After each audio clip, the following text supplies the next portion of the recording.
We remain steadfast in our commitment in delivering local news that matters. Stories that inspire. Enriching the lives of Filipinos in the Philippines and across the globe. This is your GMA Regional TV. Buong puso para sa Pilipino.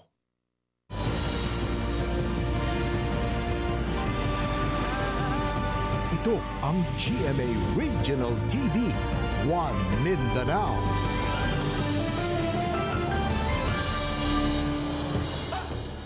Maayong hapon Mindanao, kini ang GMA Regional TV, One Mindanao. Hatod namo ang pinakadagkong pinakauling balita sa Mindanao. Ako si Sara Hilomen Velasco, live gikan dinhi sa GMA Davao Complex. Cyril Chavez, live gikan dinhi sa GMA Cagayan de Oro Station. Efren Mamak, live desde Aquina GMA Zamboanga Station. Agig pagpangandam sa DepEd Region 11 sa pag-abli sa klase sa sunod semana, nagtagbo ang nagkariang ahensya sa gobyerno aron hisgutan ang mga plano nga ipatuman sa pagbalik eskwela. Usa sa gipahayag sa DepEd nga walay dapat kolektahong kontribusyon sa pagsugod sa klase. Ani ang report ni Argil Relator. Atol sa 2023 Balik Eskwela Interagency Convergence Meeting kung asa nagtapok ang Schools Division Superintendents sa nagkadaiyang DepEd Division sa Region 11. Gipahinumdum ni DepEd 11 Regional Director Alan Farnazo nga dunay saktong panahon sa pagkolekta og kontribusyon labi na sa masabutan sa Parent Teachers Association kun PTA ug dili kini ato sa pag-abli sa klase. Ang aking instruction sa ating mga superintendent, hindi issue ang pera or collection sa August 29. Yung mga PTA, may lugar, may panahon kung kailan natin pinapayagan ang pangungulekta ng PTA. Sa October pa, o hindi pa ngayon. Mamahimong i-report sa DepEd Regional Office o galing dunay pagpangolekta sa pag-abli sa klase. Sa datos karong adlaw pa lang, niabot na sa 1 million ang total number of enrollees sa tanang pampublikong eskwelahan sa Davao Region, kung asa 411,000 diana ang sa Davao City. Karong school year 2023-2024, gila umang moabot sa 1.5 million ang mga estudyante sa rehiyon. Gipasabot sab sa DepEd 11 kung anong dili dayon mabalik sa Hunyo ang pag-abli sa klase. Napakadaling sabihin na ibalik sa June. Pero alam po ninyo may batas, Republic Act 6470, yung Magna Carta for Public School Teacher na insured kasi, ini-insure ng batas, yung summer proportional vacation leave na available sa teachers. Kaya ito yung masasagasaan kung dagli nating ibabalik. Sa school year 2023-2024, full in-person classes ang ipatuman, isip main learning modality sa mga pampublikong eskwelahan. Samtang nagtagbo ang mga representante sa nagkadaiyang ahensya sa gobyerno aron hisgutan ang mga plano sa balik eskwela, sama sa safety and security, health guidelines ug uban pa. Mipasalig ang mga ahensya ug suporta sa DepEd aron masiguro ang hapsay nga pagsugod sa bag-ong school year. Kauban si Metro Awing sa kamera. Ako si Argil Relator para sa One Mindanao. Mga baratong school supplies, school uniforms, ingon man mga processed food ug uban pa. Gitanyag sa tulo ka adlaw nga diskwento caravan atol sa DTI Misamis Oriental ug Cagayan de Oro LGU. Subay na sab sa kasaulugan sa Higalaay Festival 2023. Ano ang report? School supplies sama sa notebook, papel, ballpen, lapis. Ingon man ang ginapangitang school uniform. Pipila lamang kini sa mga nag-unang gitanyag sa Cagayan de Oro City Hall Mini Park sa diskwento caravan nga gipasiugdahan sa Department of Trade and Industry Misamis Oriental uban ang Cagayan de Oro City LGU. Kabahin na sab kini sa selebrasyon sa Higalaay Festival 2023 ang mga baligya ana sa 10% discount ngadto sa mga nagkadaiyang promo sama na lang sa buy one take one. Sir, unsay bestseller ninyo diri karon sa ato ang diskwento caravan diri sa City Hall? Karon sir, for now, school supplies and school uniforms. Natay uniform sir, depende sa size sa mga bata. Natay tag 145, napoy uban diri nga tag 150, depende sa size sa bata. Naputay set pod sa mga bata nga school supplies. Busa, daghang kagayanon gilayon ang namalit sa baratong baligya. Okay ra nga mapalitan ako kung mga anak kong mga requirements kay mga barato ra ba. Mas nakatipid. Kay barato-barato magud ang mga presyo sa mga kuan nila. Notebook o mga papel. Preparation na nimo ni? Oo, para sa eskwela sa Tuesday. Gawas sa mga gamit para sa mga chikiting nga magtungha, kumpleto sab sa mga pagkaon, sama sa mga processed food ug uban pa ang caravan. Ang ato yung tinguhaan na para mahatagan nato og non-wage benefit labi na to mga minimum wage earners. But of course, giving lugar the privilege kining ato ang mga ginikanan nga especially nga hapit na magsugod ang klase makapalit og mga school supplies. Kadtong wala pa kapalit og school supplies sa ilang mga estudyante, mulungtad pa ang diskwento caravan hangtod karong Biyernes, Agosto 25. Kauban si Makoy Simpron sa kamera. Ako, si Cyril Chavez para sa One Mindanao. Usa ka 6 anyos nga batang lalaki sa Valencia City, Bukidnon nga naanod sa creek ang napalgang patay paglabay sa duha ka adlaw. Ano ang report?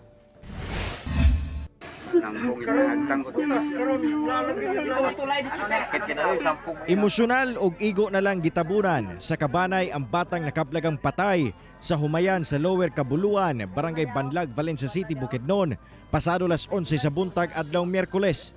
Ang biktima na ilang si Endrian Endrina, 6 anyos og residente sa sitio Mansanto, susamang barangay sa Valencia City, Bukidnon. Sumala pa nga naanod ang biktima niadtong Agosto 21 diyang mitabok kini sa creek uban ang iyang inahan. Kalit matud pang misaka ang tubig ug naanod ang bata.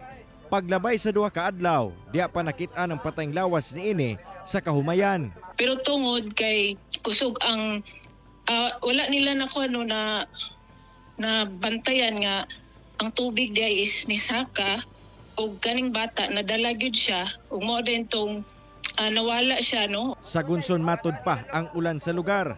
Hinungdan sa pagsaka sa tubig, gitanggal na sa kapulisan ang anggulo nga adunay posibleng foul play sa insidente. Ang ato lang gid karon nga labi nag mga ligo or motabok sa suba, malabi na tong mga katong makita na anda na nato nga mga mabaw lang no. It's because sa karon sige ulan so dili gyud ta angay mo kumpiyansa. Kung inana manggaling, make sure gyud nato nga safety permit. Ako si Cyril Chavez para sa One Mindanao. Kapin 1,600 ka magbanay ang apektado. Human nalunupan ang ana sa 300 ka mga balay sa tulo ka barangay sa Zamboanga City atol sa kusog nga ulan kagahapon. Ani ang report? Sa video nga kuha sa usa ka personahe sa Barangay Council sa Kuruan, Zamboanga City, makita ang paglapaw sa tubig baha sa suba sa maong barangay nga mipadulong na sa pipila ka kabalayan. Nahumulsab sa baha ang usa ka simbahan. Nakuhaan sab og video sa usa ka residente sa Barangay Bungyaw ang tubig sa suba ubos sa tulay nga nagkaanam og dako hangtod nga mipadulong kini sa ilang balay. Wala sab makalikay ang pipila ka kabalayan nga ana-adaptin sa suba sa Barangay Manikaan human milapaw ang tubig sa suba. When I went look at the back, the water was already approaching towards the house. So later on, it overflowed the fence. My father's house was underwater. 3 steps of our stair was underwater. Sa inisyal nga tala sa Zamboanga City Disaster Risk Reduction and Management Office, gibana-bana ang anaa sa kapin 1,600 ka magbanay ang naapektuhan dihang miabot sa 300 ka kabalayan ang gibaha nga gikan sa tulo ka mga barangay nga mao ang Kuruan, Bungyaw ug Manikaan. Gumikan kuno kini sa kusog nga ulan sa bukirong bahin sa syudad nga matud pa sa pag-asa epekto sa hanging habagat. Malaki talaga ang tubig, no? Galing sa taas, heavy rainfall sa bukid. So naturally, yung lying areas will be inundated. Hinuon mihubas ang tubig baha human ang halos 3 ka oras. Namalik rasab ang mga apektadong residente sa ilang kabalayan. Wala say natalang samdan sa insidente. Perennial problem that we face. That's why we will be requesting the OCNR and the DNR to check whether there is inundation top land. Nagpahigayon na sab og damage assessment ang Office of the City Agriculturist kalabot sa mga nangdaot nga mga pananom sa mga lugar nga nabahaan. Kauban si Sim Romero sa kamera, ako si Efren Mamak para sa One Mindanao.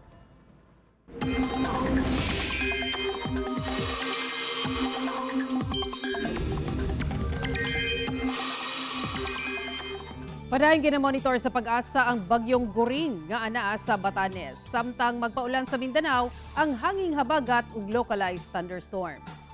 Uling nasiplatan ang bagyong Goring sa 300 km sidlakan sa Batanes. Nagliho kini pa north-northwest sa gipaspason nga 15 km per hour. Sumala sa pag-asa, ubos ang tsansa nga maglandfall kini. Apan, posibleng mukusog ug mahimong typhoon category. Posibleng pakusgon sab niini ang hanging habagat nga makapekto sa panahon sa nasod lakip sa Mindanao. Base sa datos sa Metro Weather, ulanon ang pipila ka bahin sa Mindanao sama sa Soxargen ug Misamis Occidental. Samtang ubang bahin sa isla, ulanon tungod sa localized thunderstorms. Paingmangno sa pag-asa nga magbantay gihapon sa pagbaha ug landslides.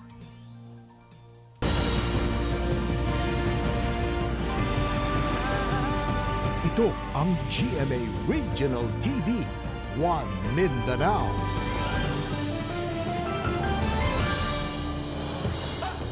Top 4 city-level high-value target sa Davao City nga gingong nagapayuhot og illegal nga droga. Patay, human matud pa misukol sa otoridad atol sa operasyon. Patay ang 32 anyos nga si Obregel Sabroso alias Abel. Human matud pa misukol sa kapulisan atol sa bypass operation sa Barangay Tugbok proper Davao City Miyerkules sa gabi. Sumala sa Tugbok Police, positibong napalitan sa poster buyer nga pulis ug usa ka sachet sa gituang shabu ang suspect. Apan dihang nagpaila na ang poster buyer nga usa ka pulis, mibunlot matud pa siyang pusilang suspect ug nagpabutos sa kapulisan. Apan pakyas niini nga maigo ang pulis, busa gibalsan matud pa kini sa pulis sinungdan nga naigo kini sa nagkadiyang parte sa lawas. Gidala pa kini sa ospital apan gideklarang dead on arrival. Na-recover sa crime scene ang .38 nga revolver sa suspect ug nakuha sab sa lawas niini ang ubay-ubay ka sachet sa gituang shabu nga mobalor sa 20,000 pesos. Si alias Abel maoy top 4 city-level high-value target nga tigpayhot og illegal nga droga sa syudad.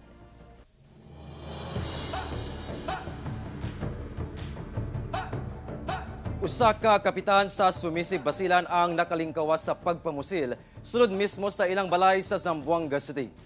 Nakaikyas sa kamatayon ang usa ka Sala Mujala Yusuf, kinsa barangay kapitan sa Lower Benembengan, Sumisig Basilan. Human kini gipusil sulod mismo sa iyang panimalay sa barangay Lunsuran sa Zamboanga City. Nag-exercise matud pa si Yusuf diyang kalit misulod ang usa ka lalaki ug gipusil siya. Naigo siya sa ulang bahin sa iyang tiil. Hinuon, nakasaka pa siya sa ikaduhang andana sa ilang panimalay aron kuhaon ang iyang pusil ug mibalos kini sa sospek. Hangtod sa miikyas ang sospek, gilayong idala si Yusuf sa ospital. Luwas na kini karon.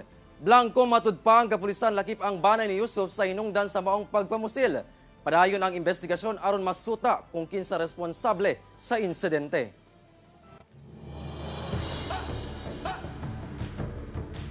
Arestado sa bypass operation ang magtiayon nga gikonsiderang high-value target sa Sultan Kudarat, Maguindanao del Norte.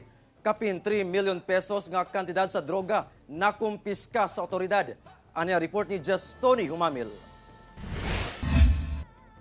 Wala na nakaikyas sa mga operatiba sa Pedaya Barm. Kapulisan o kasundaluhan ang magtiayong gikonsiderang high-value target atol sa bypass operation sa Sitio Abubakar, Barangay Simuay, Crossing Sultan Kudarat, Maguindanao del Norte, adlong Martes. Giila ang manadakpan nga magtiayon nga sila si Samira Usmeña, 37 anyos, usa ka recruiter ug ang bana niini nga si Saydamin sa Mama Lagiamuda, 25 anyos, usa sab ka recruiter nga pulos mga residente sa Barangay Makasampin, Gindulungan, Maguindanao del Sur. Nakumpiska gikan kanila ang 11 ka paketa sa gituuhang shabu nga motimbang og kapinto nga sa kilo. Gawas ni ana, nakuha sab gikan sa mga dinakpan ang usa ka pistola ingon man mga buhing bala. Na-confiscate po natin yung more or less 500 grams of illegal drugs na nagkakahalaga po ng 3.4 million pesos. Kasama na rin yung mga baril at iba pang mga evidence. Sa investigasyon, nasuta nga ang mga dinakpan kanhina nasikop sa pagpamaligya gihapon og illegal nga droga. Matud pa, sagad naga-operate og drug trafficking ang duha sa General Santos City, Cotabato City ug Davao City. Naturang suspect natin ay matagal-tagal na po itong nasa monitoring natin. And fortunately nga, kahapon kumagat sila sa ating entrapment operation, kaya po successful yung ating pagkahuli sa kanila. Sa karon, anaan sa PDEA Barm Jail Facility ang mga dinakpan samtang nagpaabot pa sa inquest proceedings alang sa kasong pagsupak sa Republic Act 9165 kon Comprehensive Dangerous Drugs Act of 2002 o Republic Act 10591 o Illegal Possession of Firearms and Ammunition. Ako si Jess Tony Humamil para sa One Mindanao. Gi-reactivate na sa otoridad ang Regional Joint Security Control Center alang sa nagsing-abot nga barangay ug sangguniang kabataan elections. Ano ang report ni Jandy Esteban. Nagtigom ang Commission on Elections, kapulisan, kasundaluhan ug ubang hingtungdang ahensya alang sa Regional Command Conference ug reactivation sa Regional Joint Security Control Center. Kabahin kini sa ilahang pagpangandam sa nagsingabot nga barangay ug sangguniang kabataan elections karong Oktubre 30. Sa buong panagtigom, nahisgutan ang mga security plan aron masigurong magmalinawon ang local elections. So kung ma-reactivate naman good ni siya, ma'am, naana tayo series coordinating conference with the security cluster and other agencies sa ato ang mga preparations and several activities para sa mga butay na eleksyon. Sumala sa Police Regional Office 11 nga tulo ka barangay sa Davao Region ang gikonsidera sa karon nga areas of concern apan wala una nila kini nganli. Duha niini sa Davao del Sur samtang usa sa Davao del Norte. Nanay nahitabo ng mga incidents previous elections, ma'am. Hopefully, dili mga dumagan. Usasab sa ilahang nahisgutan ang seguridad sa filing sa Certificate of Candidacy o COC karong Lunes, Agosto 28 hangtod Setyembre 2. Gipahibagnuan sa COMELEC ang mga mokandidato nga kung maka-file na o COC, bawal pa mangampanya kung dili pa magsugod ang campaign period. Sanglit makonsidera kining election offense. Ang campaign period magsugod sa October 19 hangtod October 28. Right after the filing, they're already considered as candidates, so di yun sila pwede makapangampanya until such time na campaign period na. Sumala sa COMELEC nga ginapangandaman na sab nila ang mga eskwelahan nga gamiton isip voting centers sa pagigtambayayong sa DepEd. Sa tala sa COMELEC, kapin 21,000 ka presinto ang ginaandam sa rehiyon sa barangay ug SK level. Kapin 4.4 million ang rehistradong butante sa Davao Region. Kauban si Jojo Solarte sa kamera. Ako si Jandy Esteban para sa One Mindanao.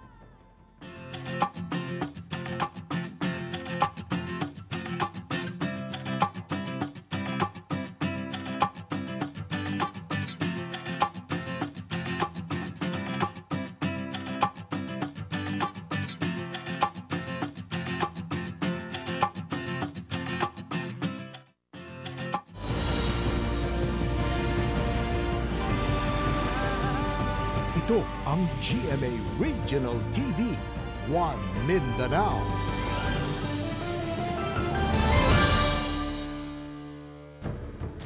Pipila ka adlaw una ang pagsugod sa klase sa mga pampublikong eskwelahan sunod semana.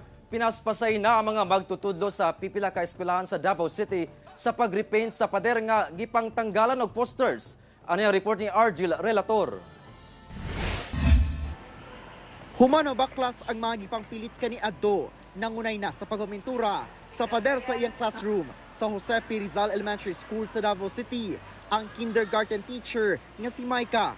Buot niya nga una matapos karong semanaha, mahumanan niya og repaint ang classroom aron limpyo tan-awon subay sa gipagulang kamanduan sa Department of Education. Nangunay lang pud ko and syempre kung naay mabot nga parent mas maayo pero kung ako ra okay ra pud. Usa na mabilin sa classroom? So ang mga mabilin is ang materials lang jud nga magamit during class, which is ang alphabet and then ang numbers.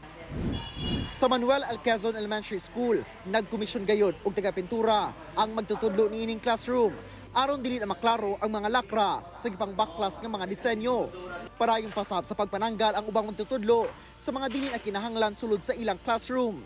Ana sa sobra 1,200 ka pupils, gikan kinder hangtod grade 6 ang gilaumang magbalik eskwela sa maong eskwelahan. For the meantime, mao lang gihapon ang grade 1 to grade 3 is emergency siya because we lack of classrooms.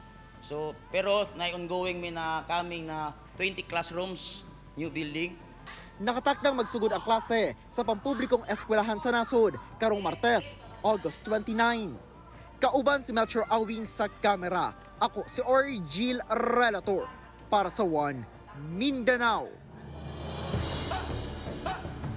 Kapin gatos ka magbanay sa Pikit Cotabato ang mihikling. Human miulbo ang bakbakan tali duha ka grupo sa MILF. Samtang sa Mama Sapano, Maguindanao del Sur, nagkahusay na ang duha ka grupo sa MILF nga nagkaengkwentro sab ni adtong adlawng Domingo. Ang report ni Justody Humamil.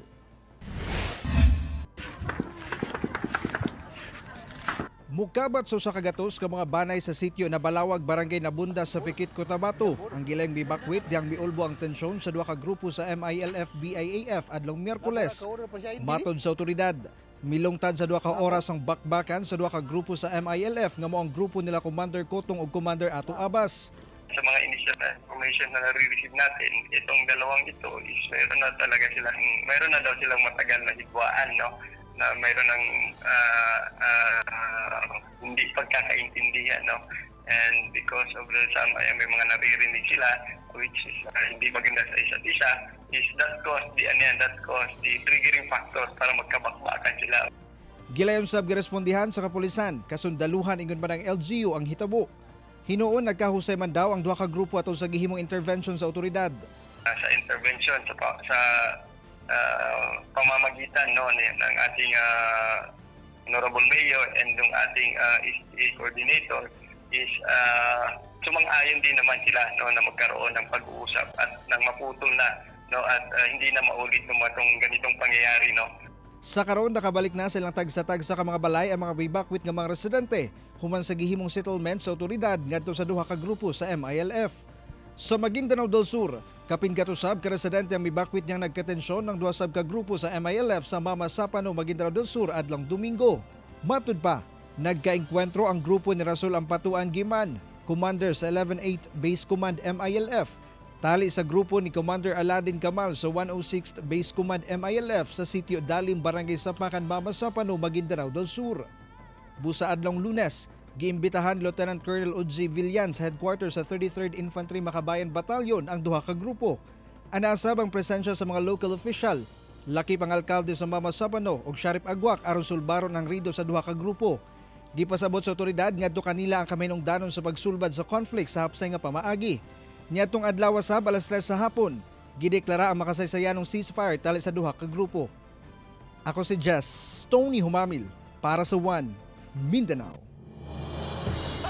Usa ka mag-uma sa Zamboanga City ang patay human kini aksidenteng nahulog gikan sa punuan sa lubi nga iyang gisaka. Patay na dihang napalga na mag-uma nga si Ronilio Montebon, 50 anyos, taga Sitio Murok, Barangay Pasunangka, Zamboanga City, human mahulog matud pagikan sa punuan sa lubi nga iyang gisaka. Sa investigasyon sa Zamboanga City Police Station 7, migula ang among biktima na nanghid kuno una sa iyang kabanay nga mukat-kat og punuan sa lubi aron mukuha og bunga alang kuno sa iyang sakit nga UTI. Apan nakita na lang kini sa iyang kabanay nga naghigda na sa yuta ubos sa punuan sa lubi ug nabuak ang ulo niini hinungdan sa iyang hinanaling kamatayon. Gidala na sa kabanay sa lalaki sa usa ka pribadong punerarya sa syudad ang patayng lawas niini. Mga micro, small and medium enterprise food processors sa Northern Mindanao nagkatapok aron ipakita ang ilang mga lokal nga produkto. Kapin 20 ka mga local food processors ang nagkatapok sa usa ka dakong mall sa Cagayan de Oro City aron ipakita ang ilang mga gamang produkto nga sagad gikan sa Cagayan de Oro City. Ang maong kalihukan kabahin sa kasaulugan sa Higalay Festival 2023. Usa kuno kini sa kapagpakita sa syudad sa Cagayan de Oro sa ilang suporta sa mga micro, small and medium enterprise nga naa sa Cagayan de Oro City. Dako usab kuno ang ilang kontribusyon sa kalambuan sa syudad. Panawagan karon sa Food Processors Association of Northern Mindanao nga suportahan ang mga produktong lokal aron mas mapalambo pa ang ilang industriya. Because of the pandemic, naghan gid kay naglaylo sa moa. And ang isa sa akong aim gyud is hinay-hinay mapabalik sila.